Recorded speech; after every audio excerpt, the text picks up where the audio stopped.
Good morning. My name is Mark Brunton. I'm the Operations Section Chief for the Park Incident. I'm going to give you your daily briefing for August 1st, 2024. Had a good day on the fire yesterday. We had a lot of successes, fewer challenges, so we took advantage of those opportunities to gain some ground in the suppression of the park incident.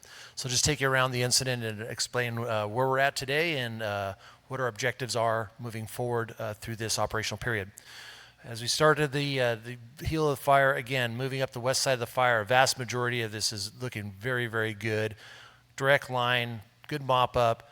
In this pocket here, mopped up very heavily to the point that we were able to even pull the hose out of there because it's just mopped up very well and taken care of. So that's looking great. As we move up into the corner of the fire in the shoulder, as we move towards the Highway 36 corridor, very rugged, steep terrain in there. We had to fly crews in to conduct direct line construction throughout because very rugged terrain. It took hours to drive there by ground, so the most effective and efficient way to perform our operations is to fly those crews in there, put them out there for 24 to 48 hours, and then be able to bring them back off the line. So they've done a lot of good work. Got a lot of direct line put in throughout.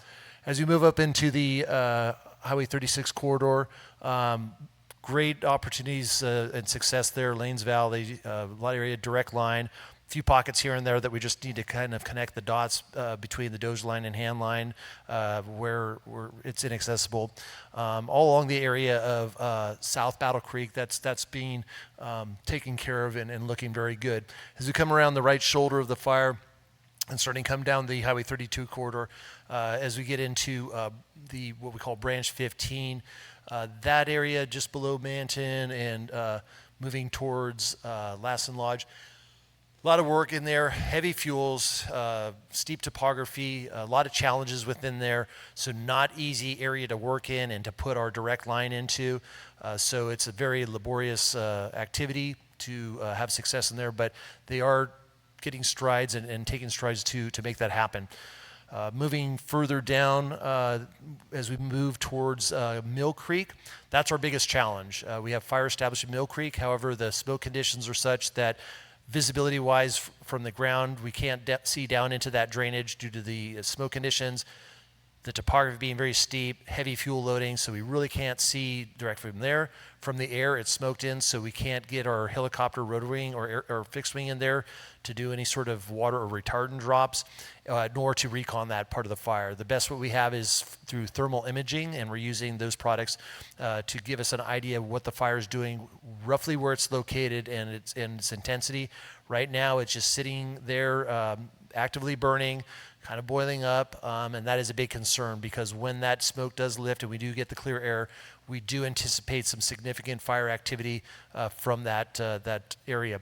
Also, all along that area where you see the red line, that area is just what we call fingered. It's not even fire line. It's just been burning there. We've been seeing some very, very short range spotting with that without wind, and even with higher relative humidities. So we anticipate when it does get warmer, it gets drier with a little wind, we are anticipating that we will see significant spotting and active fire that we've seen a few days ago. So we are prepared for that. We do have plans in place to mitigate that if it were to occur. As we continue down the Highway 32 corridor, around Butte Meadows, moving down towards Forest Ranch, continued work in that area to mop up direct line. That's looking really, really good. We did have the repopulation a couple days ago of Forest Ranch, a good majority of it at least, and that is a work in progress. With people in there, there's more calls for service because there's more eyes to be able to find those smokes. Our folks are in there actively working and mitigating that and continue to make that safe and get rid of those nuisance smokes. Moving down to the community of Cohasset, which is the island there, still working diligently in there, removing hazard trees, getting rid of hot spots, and making that safe so that when we eventually do repopulate, that we have a safe condition for people to come back to and not be fearful of any hazards or fire in that area.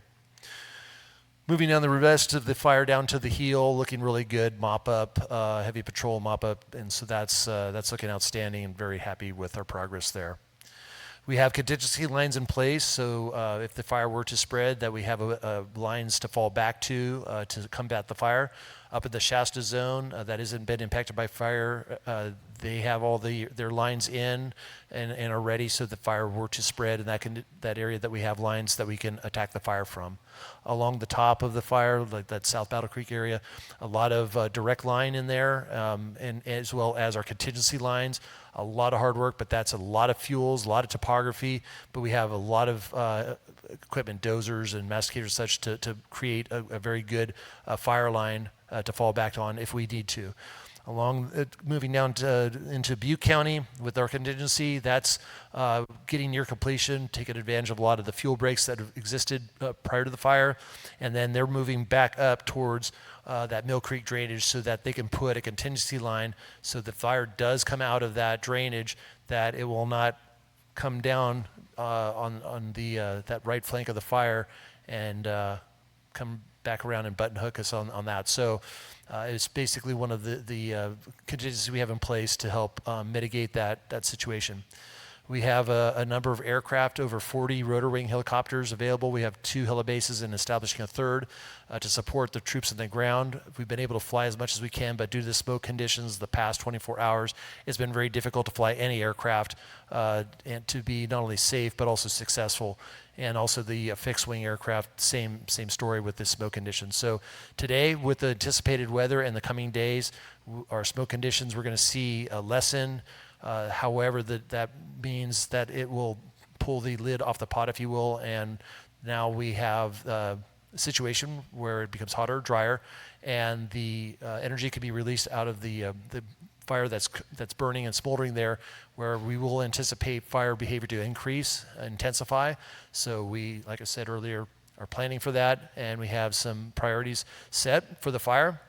Currently, our first priority is in we call branch 12 at the top of the fire, then branch 15 and branch 18 respectively as we move clockwise. Those are our priority branches. That means that's where we're focusing our attention.